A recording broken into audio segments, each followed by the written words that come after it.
The Story of Dr. Dolittle by Hugh Lofting. Read aloud by Samantha Dunn. The 7th chapter. Bridge of Apes.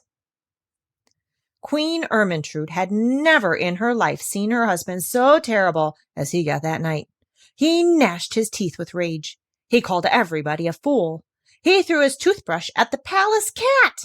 He rushed round in his nightshirt and woke up all his army and sent them into the jungle to catch the doctor. Then he made all his servants go too, his cooks and his gardeners and his barber, and Prince Bumpo's tutor.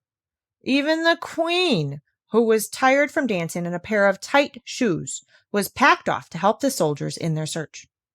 All this time the doctor and his animals were running through the forest towards the land of the monkeys as fast as they could go.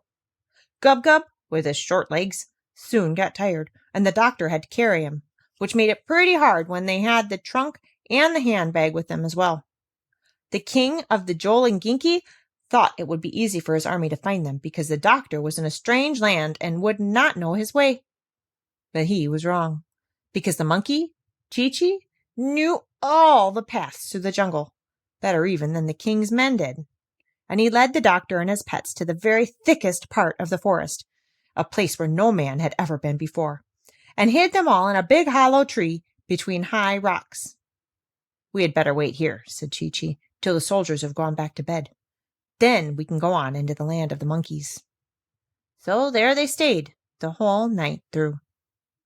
They often heard the king's men searching and talking in the jungle round about, but they were quite safe, for no one knew of that hiding place but Chi-Chi, not even the other monkeys.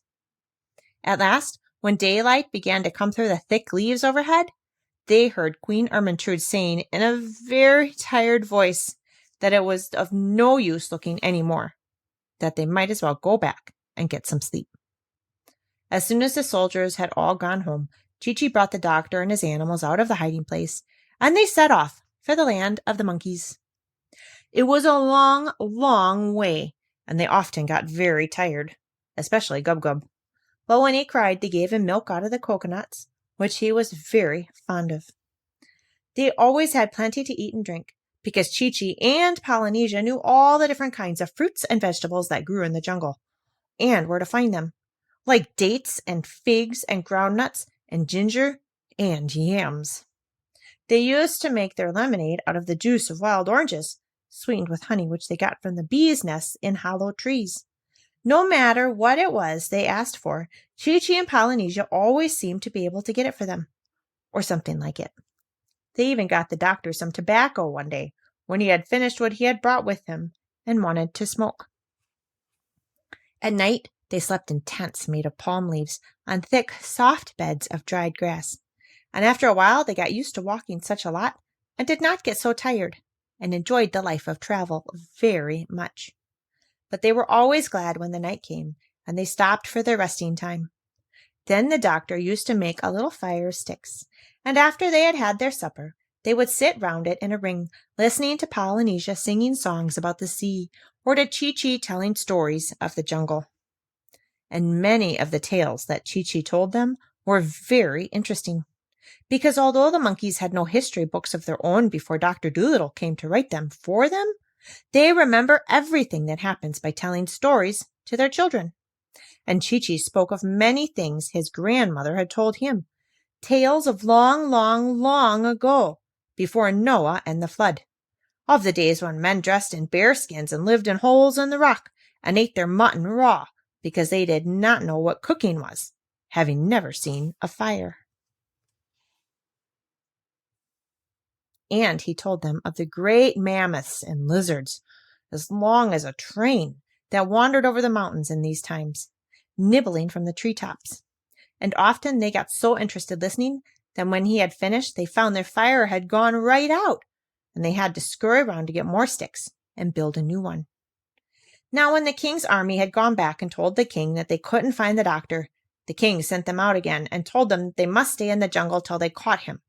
So all this time, while the doctor and his animals were going along towards the land of the monkeys, thinking themselves quite safe, they were still being followed by the king's men.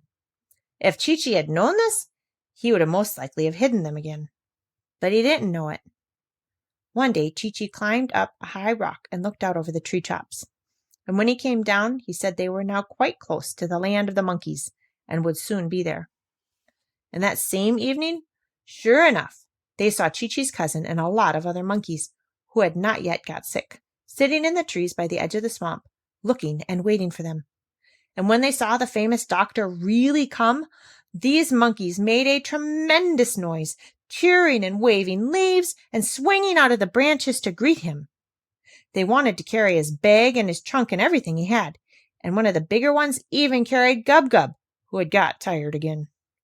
Then 2 of them rushed on in front to tell the sick monkeys that the great doctor had come at last.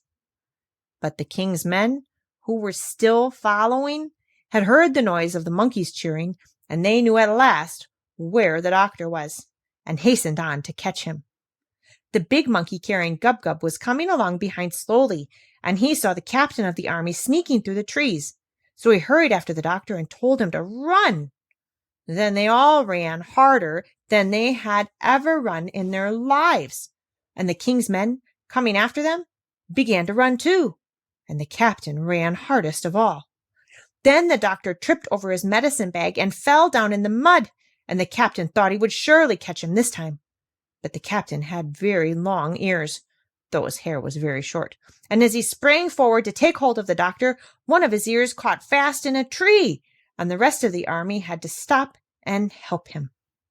By this time the doctor had picked himself up, and on they went again, running and running, and Chi-Chi shouted, "It's all right, we haven't far to go now." But before they could get into the land of the monkeys, they came to a steep cliff with a river flowing below.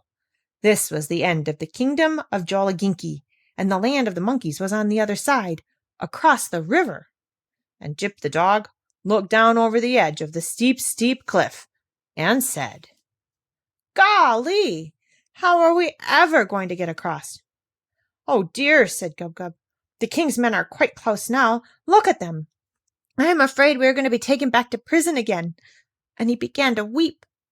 But the big monkey who was carrying the pig dropped him on the ground and cried out to the other monkeys, "Boys, a bridge! Quick, make a bridge! We've only got a minute to do it.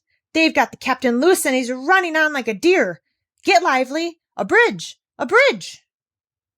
The doctor began to wonder what they were going to make a bridge out of, and he gazed round to see if it had any boards hidden any place. But when he looked back at the cliff, there, hanging across the river, was a bridge all ready for him, made of living monkeys. For while his back was turned, the monkeys, quick as a flash, had made themselves into a bridge, just by holding hands and feet.